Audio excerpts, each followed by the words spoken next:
Ek sien is alweer notebook tyd. Wat bedoel jy? My suster, elke keer as jy heartbroken is, kyk jy vir die notebook. Nou, waar's Mr. Mauritius? My sustertjie gaan so aan, maar is eintlik baie erg hierdie keer. O, nou, wat het gebeur? Nee, my suster, hy het vir my gesê ek moet vir hom die 10.000 rand stuur vir die vlug. Toe stuur ek vir hom die 10.000 rand. Hier, next thing I know, is ek op Tinder ge-unmatched en ons is op WhatsApp geblok.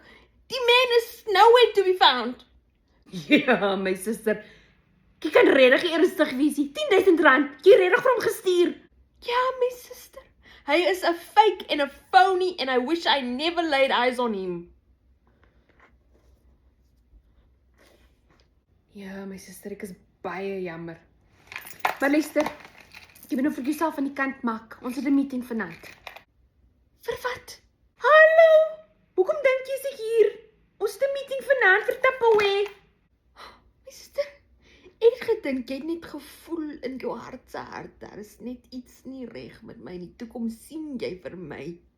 Ja, my suster, daar is iets nie reg met jou nie, maar dit is nie dit nie.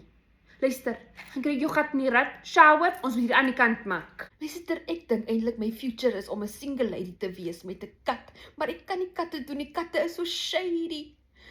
Miskien moet ek by julle intrek. Jari.